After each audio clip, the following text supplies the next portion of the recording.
Amici di Sorseggiando, bentornati e bentrovati. Siamo ancora qui alle Rampe, all'Enoturismo Le Rampe, siamo a Cozzuolo, una bellissima giornata, un panorama spettacolare, poi Federico si sbizzarrisce con le immagini bellissime, quindi avrete già visto che bello che è qua fuori. E sono sempre qui con l'amica Costanza che si supervisiona un po' qui le cose, eccetera. Sì. No, però si sta prestando molto volentieri a farmi da spalle, quindi la sto sfruttando perché mi piace, è un piacere. Mi piace chiacchierare con Costanza. Grazie. Allora, adesso entriamo un po' nel vivo anche delle tue passioni, diciamo, no? Perché questa puntata la dedichiamo un po' come ogni anno. Sapete che vi faccio la puntata sugli abbinamenti per le feste, per le prossime feste.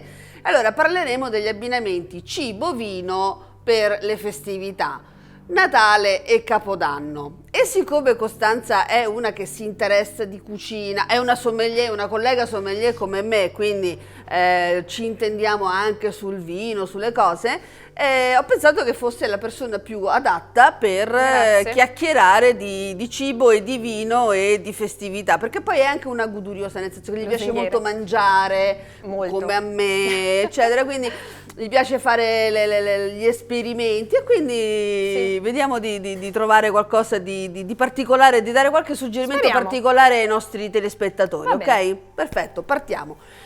Intanto, le festività, ok. Non dovremmo dirlo, però anche quest'anno saranno meglio ma un po' particolari, perché siamo ancora in un periodo un po' così, un po' particolare, no? Ma insomma quest'anno avremo la possibilità, molto più degli anni scorsi, di poterci sedere intorno a tavolo con i nostri amici, con i nostri parenti, con le nostre persone più care e più amate.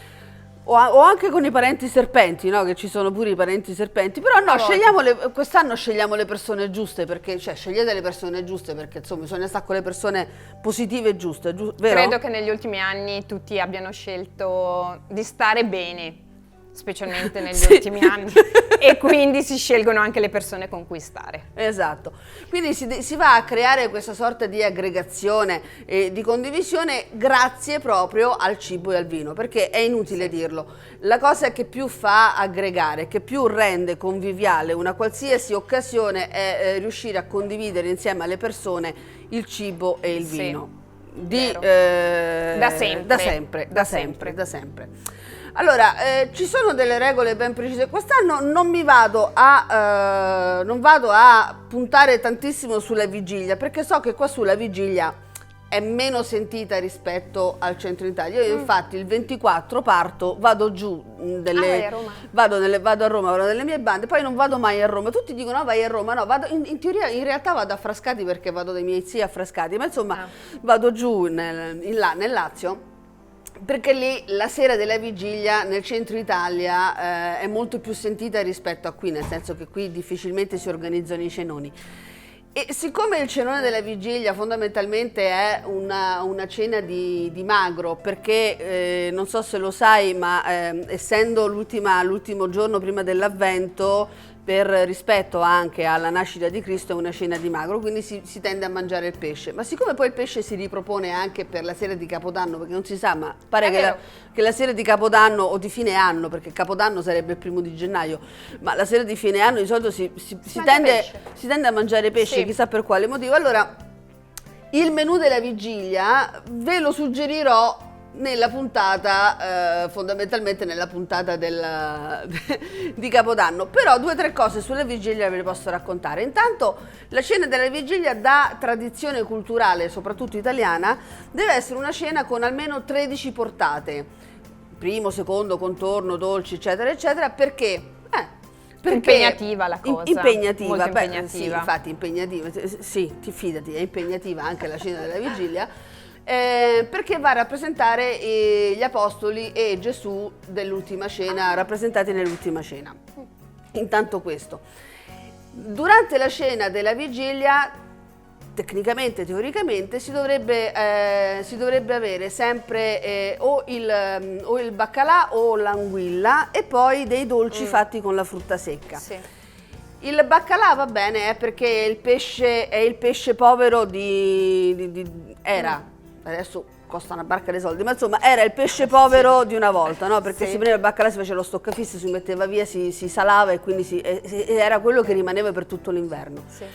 L'anguilla invece o il capitone è perché assomiglia al serpente che nel giardino dell'Eden va a tentare Adamo ed Eva e quindi rappresenta il male, e quindi mangiare l'anguilla, quindi uccidere e mangiare l'anguilla è un po' era praticamente un affrontare il demonio e quindi una speranza di prosperità poi durante il nuovo anno anche. Esatto, quindi si andava un po' a eliminare il demonio e quindi si andava a mangiare l'anguilla con questa soddisfazione di aver eliminato il demonio.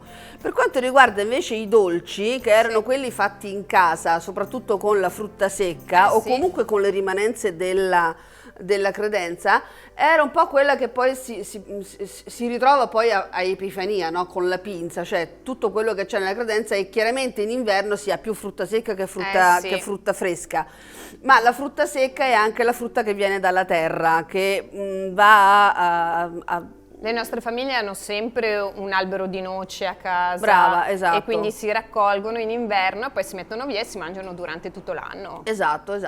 E quindi queste sono le piccole tradizioni che sono tuttora vive in gran parte dell'Italia, ma anche qui per carità, ma insomma sono perché qui comunque il dolce si fa, perché la pinza comincia a essere prodotta più assiduamente. C'è un panificio a Vittorio che la fa tutto l'anno, però gli altri panifici fondamentalmente cominciano a tirare fuori la pinza anche un po' prima delle feste natalizie, proprio perché è un dolce ricco che va a raccogliere. Una volta la pinza veniva fatta con l'apporto di tutti gli abitanti della corte, quindi tutte le case che stavano nella corte davano un ingrediente e si faceva una grande pizza da condividere tutti quanti insieme, quindi la condivisione è sempre l'argomento principale di queste festività. Anche perché una volta, ricordo, si andava a messa a mezzanotte, e poi ci si trovava nel borgo, tutte le famiglie assieme, si beveva il brulè e si scambiavano gli auguri praticamente, perché si passava la mezzanotte e si entrava nel Natale. Nel giorno del Natale, sì, infatti anche questa era... la tradizione del brulè direi che è un'ottima tradizione. Riscalda in inverno. Riscalda in inverno, anche d'estate. Sai che il brulè ha una tradizione come vino medicamentoso? Ah no, non lo sapevo. Era un vino medicamentoso il brulè, perché era fatto con tutte le spezie, e siccome le spezie aiutano per la salute, dare il vino caldo con le spezie aiutava a far passare determinati malanni, soprattutto nel Medioevo, tra il 1100 e il 1300. Mi sono letta i libri di Kingsbridge, quelli di Ken Follett, e ho scoperto questa cosa, sono andata a cercare e anche lì ho trovato una miniera di informazioni che... lasciamo perdere. Vino e grappa sono il toccasana. Ah, sì. Sì, soprattutto dicono con il latte, ma pure senza latte. No. Allora, andiamo a parlare del Natale. Sì. Tu come lo passi il Natale? Sempre con papà. Brava. Io, ho mio padre vive da solo e quindi il Natale con la mia famiglia la passiamo sempre con lui, e trovo che sia meraviglioso, specialmente nelle feste, riscoprire la famiglia, stare con la famiglia, non solo, ma anche trovarsi con gli amici per scambiare gli auguri, perché negli ultimi anni ci si è allontanati moltissimo. E quindi queste feste, sempre nei dovuti limiti, rispettando tutto ciò che ci è stato detto, però ritrovarsi e scambiarsi gli auguri è un segno d'affetto e uno stare insieme che non va sottovalutato. No, soprattutto penso che sia molto, anzi credo che sia rivalutato quest'anno. Sì. Quest'anno che si può fare credo che sia anche rivalutato, però... Sì, è da sfruttare, infatti io ci tengo particolarmente a scendere a Roma perché ho proprio voglia di stare con i parenti. Allora, il pranzo di Natale, soprattutto per noi del centro-sud, è una seconda maratona, perché la vigilia si mangia pesce che è più leggero, per carità, però se sono 13 portate sono sempre importanti. E quindi si va a letto tardi perché si aspetta la mezzanotte. E poi la mattina ci si alza e praticamente è già pronto il pranzo di Natale, che se non sono 13 portate sono un paio di meno, insomma, però se la sera prima sono pesce, che è notoriamente più leggero. Il giorno dopo però incominciamo con i pezzi da 90, perché essendo la grande festa non c'è più bisogno di fare il pranzo di magro e la cena di magro, e si fa il pranzo di grasso, quindi carne e vai Ma con chi cucina, scusa? è quello, questa cosa, è ma vero, chi cucina? è quello, il discorso è quello, infatti il discorso è quello, infatti ci sono un paio di cose particolari su cui andare a vedere, no? La tradizione vuole, abbiamo tantissime ricette della tradizione, no? Si parte da, che ne so, i pasticci, i cannelloni, le lasagne, piuttosto che i tortellini, e poi si va con gli arrosti, con le carni, Sì. in tutte le maniere. Poi ci sono i dolci, perché pare che poi alla fine, alla resa dei conti, uno dice, a Natale ho messo su un sacco di chili, ho mangiato tanto, guarda che sono i dolci, non è il mangiare, perché non è solo il mangiare. Certo. Tu che menù hai per Natale? Ci hai già pensato? Ah, cucina papà. Che bravo! E cosa Io cucina non papà? posso cucinare. E cosa cucina papà? Di Papà solito? ha detto che farà gli ossobuchi con la polenta. Rimaniamo molto semplici, nessuna 13 portate, antipasti. E poi io farò il panettone con la crema al mascarpone. E rimaniamo sul semplice e sopravviviamo a questo Natale. Cioè, tu fai il panettone o compri un panettone e fai la Ci crema ho al mascarpone? provato, ma la lievitazione No. la lascio ai pasticceri, quindi acquisterò il panettone. Ah, ecco, ok, tu fai la crema al mascarpone, Io faccio la crema al giustamente. mascarpone, sì. Vabbè, no, io sono a Roma, però la prossima volta ne approfitto. Noi invece a Roma partiremo con una stracciatella in brodo. Che è ottima. praticamente, vero? Ah, Sì. mi piace tantissimo, guarda, quando arriva l'inverno sono sempre contenta, A perché mamma fa il brodo e B perché si incomincia a mangiare la stracciatella, che praticamente sarebbero uova sbattute con un po' di limone dentro, noce moscata, a volte uno ci può mettere anche delle spezie, eccetera, e poi versate nel brodo caldo, che sta quasi a bollore, Sì. e stracciate con la frusta all'interno in modo da cucinare l'uovo all'interno del brodo, e poi viene servito. Quindi si ha il brodo di carne che è buono, che ti prepara lo stomaco per qualsiasi altra cosa successiva, sì. la stracciatella che ha questo gusto un po' di limone, quindi va in contrasto ma bilanciato con il brodo di carne, e Favolosa. diciamo che ti sciacqua via il sapore del caffè che hai bevuto praticamente un'ora e mezza prima perché ti sei alzato tardi perché hai fatto tardi la sera. Insomma, ti prepara un po' per tutto quanto. E allora mi stavo domandando, ma che cosa ci si potrebbe abbinare con la stracciatella in brodo? Con il limone, questo lo lascio Dai, a te. no, dai, assolutamente no. Ma no, dai.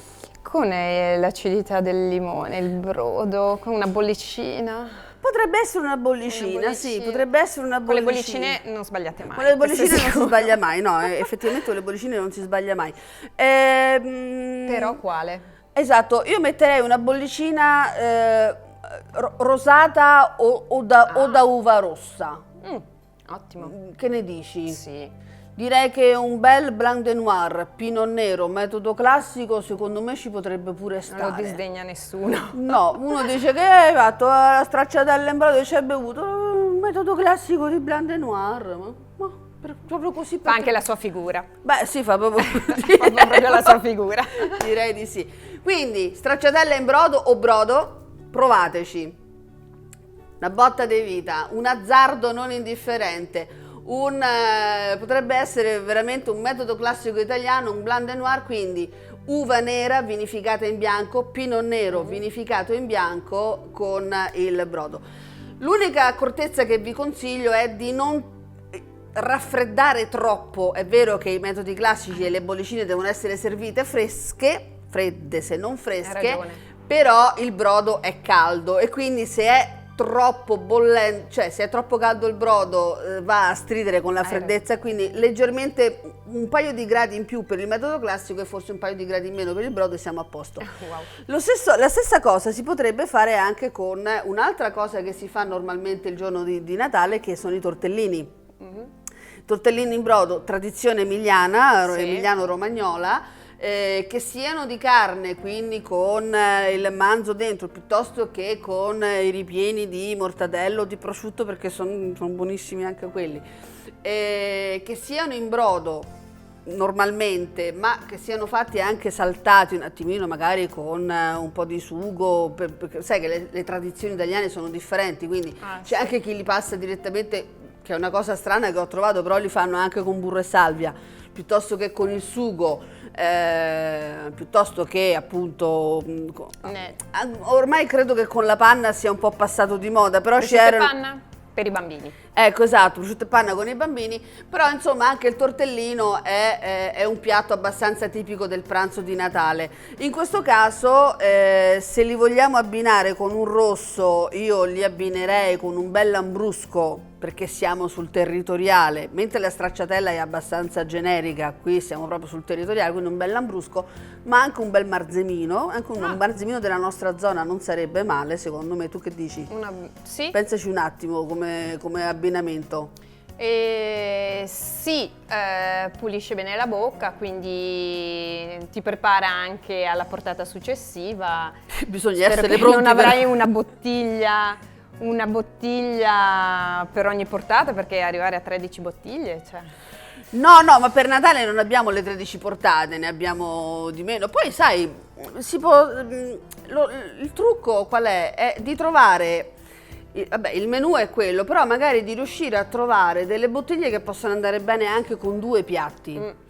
In modo che le puoi sfruttare, che ne so, per il primo e per il secondo, o per il secondo e per la verdura sempre un po', o per l'antipasto il primo e poi per il secondo, esatto, quindi sì. mettere una cosa del genere per accontentare gli ospiti a tavola, che sono i parenti per carità, però per esempio immagino anche te come me siamo un po' quelle delegate al portare il vino, no? Perché a me a Roma mi dicono il vino ci pensi te, tanto lo porti te, io ogni anno mi devo caricare di vino perché vado a Roma e devo portare il vino per andare anche alla ricerca delle bottiglie. Devo andare alla ricerca di bottiglie differenti ogni anno, però vado sui miei classici prosecchi, quindi io vengo qui a prendere il Torre Zeccheio, vado nelle aziende più vicine, altrettanto vicine, sì, e trovare altre cose particolari e quindi con le bollicine me la cavo sempre. Però poi devi sempre trovare quelle 2 o 3 bottiglie particolari per stuzzicare un attimino, no? Ed è sempre un po' difficile, allora io cerco sempre di mettere a tavola una e l'altra, un bianco e un rosso, in modo che possano andare un po' con tutto quanto e che possono piacere a tutti i palati, perché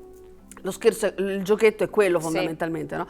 Se non riusciamo a farlo noi che siamo di mestiere, è difficile che possano farlo gli ospiti, per carità, se lo fanno magari, però insomma. Di solito non arrivano con le bottiglie. Difficilmente, da me poi è proprio difficile che arrivino con le bottiglie, quindi mi tocca sempre. E poi hanno pure le richieste. No, però quest'anno mi hanno proprio fatto la richiesta. Sì, però quest'anno portaci qualcosa che non abbiamo mai bevuto. Ok, fammi la lista di quello che hai bevuto e vado a cercare qualcosa di nuovo. Qualcosa di nuovo. Però con i tortellini ho trovato un suggerimento e mi hanno suggerito di abbinarci anche il colfondo, il nostro colfondo. Dovrei fare una prova, non ho mai. Però in realtà ci ho pensato sopra, e sì, perché il fondo ha questi lieviti, queste fecce fini che sono ancora dentro la bottiglia, soprattutto se lo versi mischiato, misciasù, come piace a me, che a me piace più torbido che altro. Effettivamente l'intensità, il gusto del lievito della crosta di pane, che è meno accentuato rispetto a un metodo classico, però fa la sua bella presenza, secondo me con il tortellino e con il brodo effettivamente non ci starebbe male. È una prova però, perché infatti ho detto me lo porto giù, perché così poi il giorno di Natale ci provo. Bene, proverò anch'io. Provi, metteremo su anche i tortellini. magari non il giorno di Natale, il giorno prima, il giorno dopo, tanto ce n'abbiamo tempo di festività. festività.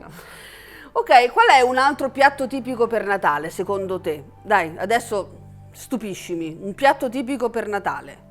A parte gli ossobuchi con la polenta di papà, che sono sicura che sono meravigliosi. Bel un primo piatto. Un primo piatto? Un primo piatto, a parte dai. le lasagne, i tortellini, i cannelloni. Dai, che ci dai, fuochino. Le fettuccine. Brave, le fettuccine di nonna Pina, che scherzi, le fettuccine. È un classico il giorno, la mattina di Natale, se uno non ci avesse altro da fare la mattina di Natale che mettersi lì a preparare le fettuccine. Io avevo nonna che si metteva lì la mattina di Natale e preparava le fettuccine e mamma preparava il sugo. Sì. Le fettuccine, quindi fettuccine che siano classiche con il ragù. Sì. oppure con i funghi o alla boscaiola con i funghi, con i piselli, le zucchine no perché non sono di stagione, ma insomma fatte un po' alla fantasia, neanche il salmone, le fettuccine al salmone con la panna no, lasciate perdere che si rovinano. Ok. Io però, dai, che vino ci mettiamo? Diamo un consiglio, che vino ci mettiamo? Le bollicine le abbiamo già sfruttate. Dipende sempre da che cosa ci abbini. Io metterei il rosso su tutto. Tu metteresti rosso su tutto. Beh, ma Un rosato. Sì, per rimanere un po' più... Esatto, perché siamo ancora sui primi, no? Se andiamo subito del rosso così poi ammazziamo ci tutti ammazziamo i commensali. Sì, beh, così poi ci resta tutto quanto a noi. Si addormentano. Ok, allora un bel rosato, sì, sono d'accordo con Costanza, un bel rosato. A questo punto andrei però, visto che abbiamo delle fettuccine che sono comunque un piatto comunque importante perché la pasta è una pasta all'uovo anche con la farina, poi c'è il sugo sopra a seconda di quello che viene abbinato, ma insomma fondamentalmente andrei su un rosato, non resterei in Veneto perché il chiaretto del Garda lo vedo forse troppo leggero, andrei sul Cerasuolo di Montepulciano in Abruzzo, che lo trovo perfetto anche perché è comunque un abbinamento quasi territoriale perché in quella zona fettuccine, dal centro in giù fettuccine, cose varie sono abbastanza di norma, di tradizione e quindi un bel rosé di Montepulciano, un Cerasuolo di Montepulciano direi che è perfetto, o se no un bel vino rosso giovane però, quindi può essere anche un merlottino piuttosto che anche un rosso conero ci potrebbe stare, anche un rosso conero ci potrebbe stare secondo me, che dici? Sì, stavo pensando ai nostri merlot dell'area. Forse più che Merlot ci metterei i Cabernet, i nostri Cabernet. Forse a questo punto allora potrei suggerire o un Marzemino Colli di Conegliano, il secco, la versione secca, o addirittura un Colli di Conegliano, ma non troppo invecchiato, cioè proprio appena messo in commercio, senza andare troppo in là. Di solito per fare prima molte persone pensano che fare un risotto sia l'ideale, no? Perché faccio il risotto, vero? Faccio il risotto, sporco una pentola, ci si mette relativamente poco e piace un po' a tutti quanti. Senza andare a considerare il fatto che mentre tu sei in cucina che mescoli e mantechi il risotto, tutti quanti stanno di là ad aspettare te, stanno mangiando, bevendo, chiacchierando, se la stanno godendo e tu sei in cucina da solo che stai girando il risotto. Quindi fate il risotto, però vabbè. Per il risotto ci serve assolutamente A, effervescenza, B, acidità, C, tannini, o tutti e tre insieme o in separata sede, quindi effervescenza, gli spumanti, per l'acidità vini bianchi giovani o vini rossi giovani, e per ho detto, i tannini, per i tannini direi qualsiasi vino rosso abbastanza tannico. Io sono un amante, io amo particolarmente il Lambrusco, lo sapete che cerco sempre di promuovere il Lambrusco, però insomma il Lambrusco, ma anche un rabboso frizzante, per rimanere qua nella nostra zona, anche un bel rabboso frizzante ci potrebbe stare, perché c'ha i tannini, abbiamo l'acidità e abbiamo anche l'effervescenza, quindi un bel rabboso frizzante o addirittura metodo Charmat Martinotti, quindi con fermentazione in autoclave, secondo me non sarebbe male come idea. Tu che dici? Sì, certo, sai che io non posso fare pubblicità in altre cantine, quindi non mi esprimo. Dico ottimo abbinamento. Non stiamo facendo pubblicità, ho detto rabboso frizzante, ce ne sono tante di cantine che fanno rabboso frizzante. Quindi e che lavorano benissimo. Nella zona del Piave andate e cercate perché c'è veramente di tutto e di più, veramente, quindi sì. Siamo riusciti a superare gli antipasti, siamo riusciti a superare i primi, andiamo sui secondi, perché i secondi ci vogliono, e lì però vabbè ormai siamo anche un po' stanchi, quindi direi che per i secondi, che sono secondi di arrosti, l'arrosto della casa, o forse la cacciagione, il pollo, tutte le cose che si possono, il pollo in teccia, che è abbastanza un classico anche quello, gli ossobuchi con la polenta, eccetera. Un bel vino rosso credo che vada assolutamente bene. Se siamo qua in zona possiamo andare sui nostri Cabernet Merlot piuttosto che il Colli di Conegliano, Colli di Conegliano rosso che va benissimo.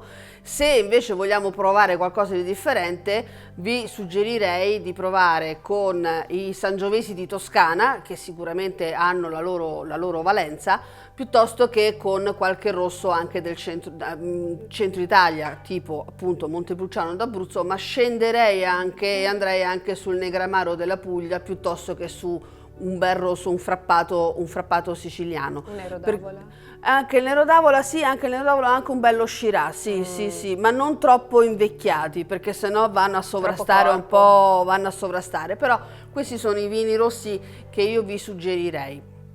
Per quanto riguarda dolci e altro, beh, io me la gioco bene sulla puntata di Capodanno, perché tra un po' parleremo anche delle festività di Capodanno. Per adesso noi ci interrompiamo, finiamo qui per adesso. Intanto ringrazio Costanza, che Grazie a voi, adesso abbiamo un po' da fare, ci spostiamo, e beh, ricordate di seguirci sempre sui nostri social. Spero che questa puntata vi sia piaciuta. Sono le puntate di Natale, quindi sono un po' ricche di contenuti, ma insomma continuate a seguirci sui nostri social. Vi aspetto per la puntata di Capodanno e arrivederci a tutti e auguri di buone feste!